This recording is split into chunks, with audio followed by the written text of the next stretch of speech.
Hi, Dr. Reagan Robertson, CCO of Productive Dentist Academy here, and I have a question for you.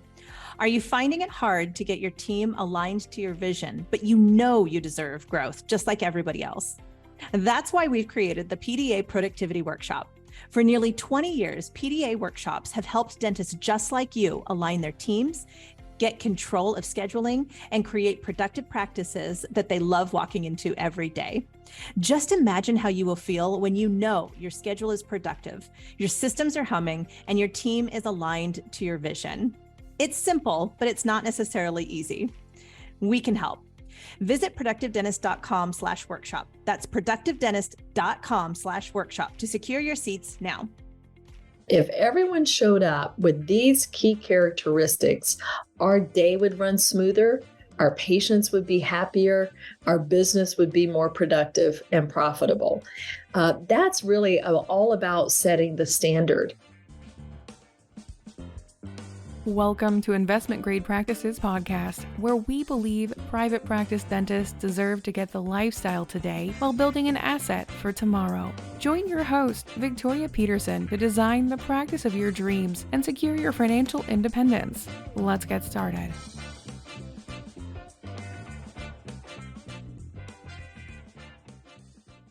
Welcome to another edition of Investment Grade Practices, and I want to recap our call with Dr. Jonathan Ehlers.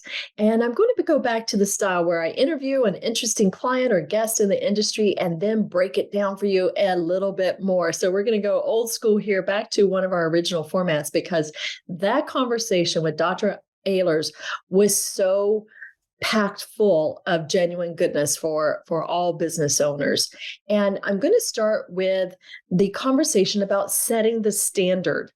And how do you do that? When we talked to Jonathan about it, he said, trial and error, I bumped my knees, and then I found out that I just can't put up with this. And there's a great process that we take our clients through, a nod to Donald Miller and BMS practices here, but understanding how to communicate your mission to the team. And by mission, I mean expedition mode. What is it that we're all here to accomplish, let's say over the course of the next 12 months? And how do we milestone that? The number one job of a leader is to provide clarity. So, of course, you've got a big vision for your career and the type of practice that you want. And we're going to be about sleep or all on fours or this or that. Most doctors have this sense of the type of dentistry they want to do, their time horizon for how they want to end their career, what that might look like financially. But how do we bring that down to the team? And that's what I call expedition mode. So we will accomplish this by this date. We will accomplish X by this date because, and you could hear Jonathan's core values throughout that entire podcast, because we're a member of the community, because our small town of Sedalia deserves to have the high technology resources found in the bigger cities. He cares deeply for the community and he loves technology. He loves surgery. And I heard it over and over again, because our patients deserve the best. That was the core driver of why he grows his business, why he serves the community. A town of 25,000, he's now adding a third doctor. Small town, not the highest economics, yet a booming practice. And I think it all centered around this is the standard. It's not about insurance. It's not about payment. It's not about reimbursements. In fact, in that whole conversation, we didn't touch on fee schedules or pricing or treatment planning. It's how do I do the right thing for the patient? Once I heard him get really centered on that, then it went into the marketing. So let's open the doors. Let's invite people in at a rate of 100 new patients a month. That is an incredible growth rate, I'm sure. And he said after the first year or two, he realized, we're going to need to get some help in here. So he started organizing around that principle and organizing around that same standard of what do I want to bring to the community? So he was ready when he found Dr. Aaron. So it wasn't, he had a vision of what he wanted to attract. And then he got ready for it. So that's my first takeaway is, how do you set the standard? Oftentimes, doctors will struggle with setting the standard for their team. So regardless of whether you have an associate doctor or not, let's break that down to, what's the standard for my office managers, hygienists, assistants? How do I expect them to communicate with each other, show respect to each other, support, collaborate? And here's the exercise you can do. I want you to probably jump up and down, get some emotion in your body, get really excited, take some deep breaths, and then close your eyes and think about, who do I really love working with, either currently or in past? It doesn't even have to be in dentistry, but if you do have an ideal teammate, they say don't play favorites. I say play favorites. Play favorites with everybody on your team. So let's identify your favorite team member and what behaviors do they show up with each and every day. So are they the first one in the parking lot every morning? Are they the last one to leave? Are they the one that has a smile on their face as they greet the patient? Are they detail oriented and you never have to be concerned about their patient notes? Are they advocates for your patients? They deeply listen to their concerns. Are they compassionate? What are the behaviors and the characteristics of that ideal team person? And write it down. Take the time, really brainstorm as many key characteristics as you can. You might list 3, 4, 5, 10, and sit with that and start seeing how often it shows up in your practice, and refine that until you get down to the core 3.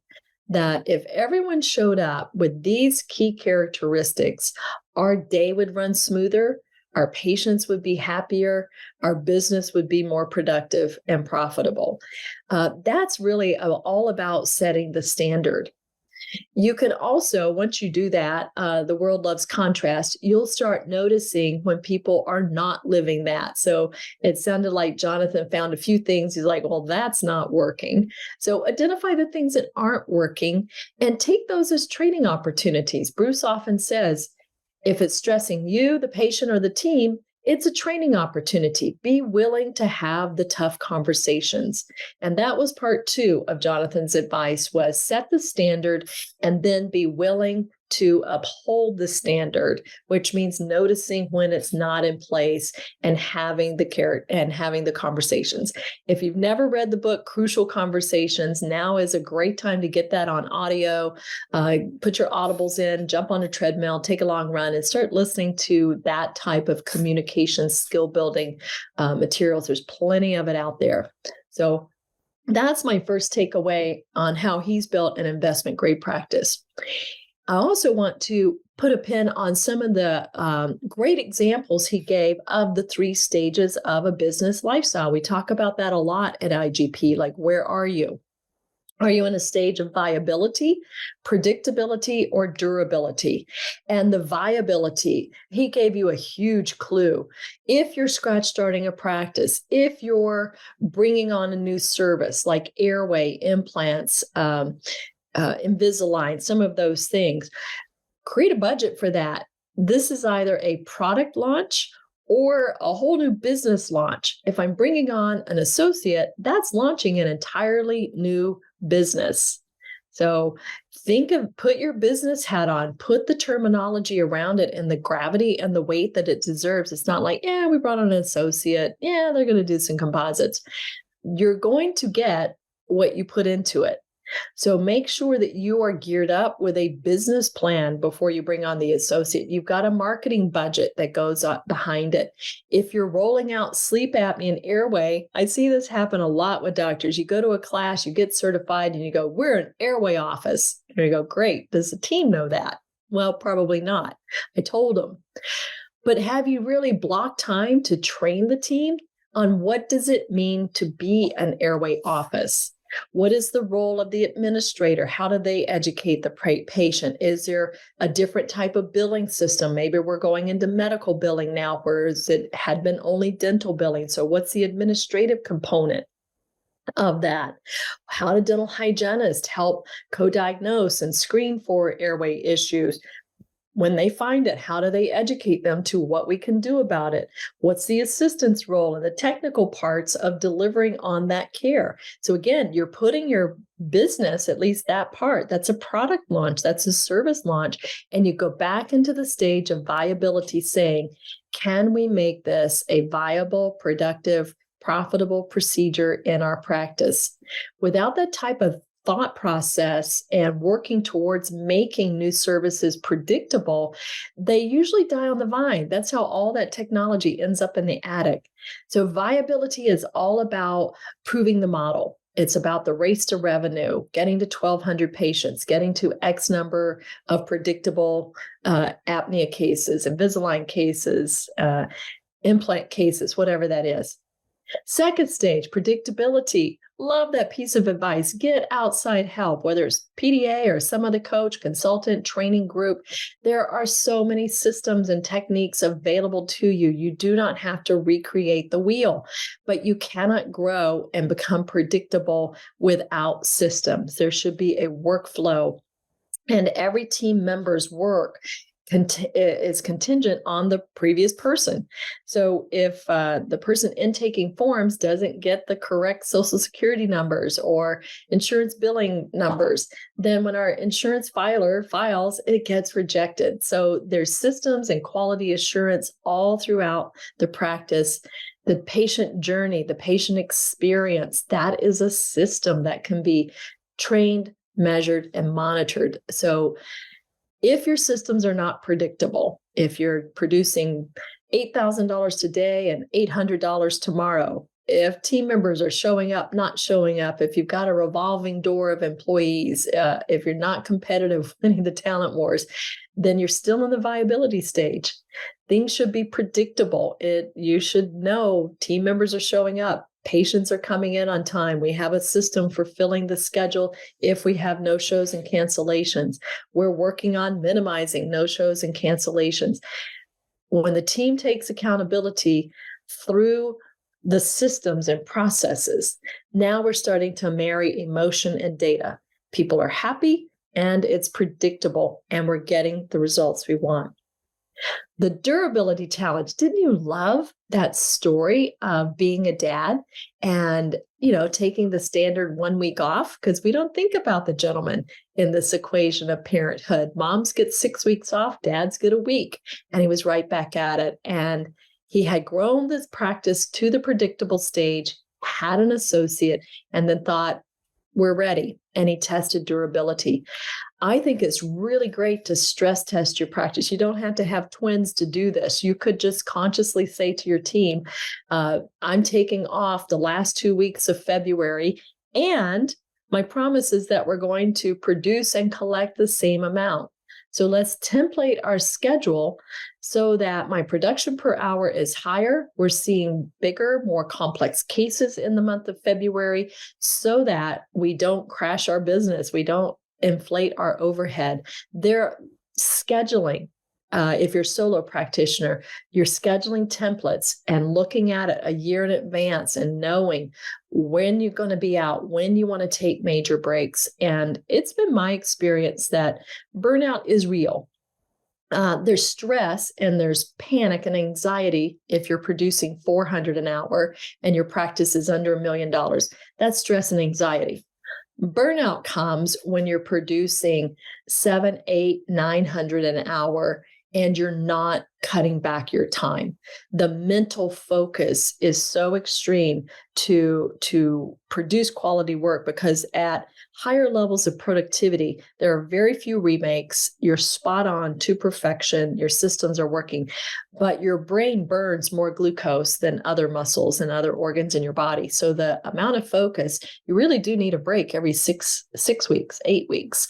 So start stress testing your practice. I promise you that you taking off 2 days a month, 3 days a month, 3 weeks at a time, you're going to build a better practice. You're going to become more productive in less time, and your team is going to get used to working at a different pace in small increments. So durability really is, can I leave my practice and know that it still runs? It's not really a business. until it can stand on its own without your daily activity. So that's one of the goals of building an investment grade practice, is to get it durable so that you have the personal freedom you so deserve. Otherwise, you stay on the treadmill and the rat race your whole career. So again, I really want to thank Dr. Jonathan Ehlers for all the incredible information he shared. So much more, too much to break down in a 15-minute recap, but set the standard, be courageous, work with your coach, and really understand your philosophy of care. This is what I want to take a stand on. This is what I want to build my practice on. And find a way to communicate it to your team. And understand that whether you're in the stage of viability, predictability, or durability, there are growing pains in each, as he pointed out, but there are also solutions for each. And each stage requires a different strategy. There's a different strategy for marketing. There's a different strategy for your patient experience, and there's a different strategy for your practice systems. So you may have inadvertently crossed or unknowingly crossed from viability to predictability. And if you're doing okay, but it's not smooth, that's how you know you're in that stage. If it's smooth, but you still aren't taking time off to refresh and replenish, then you're ready to go into durability. Hey, it's been great sharing time with you today. Please reach out anytime to info@productivedentist.com if you've got questions. I would love to hear feedback from all of you. Who would you like me to bring on the show? What topics would you like to dive into as you continue to grow your investment grade practice? Again, that's info@productivedentist.com. I'd love to hear your questions and comments, particularly around these juicy interviews with some of our clients. Thank you for tuning in to this episode of Investment Grade Practices Podcast. If you find value in this episode, help us spread the word by passing it along to a dental friend, subscribe, and give us a like on iTunes or Spotify.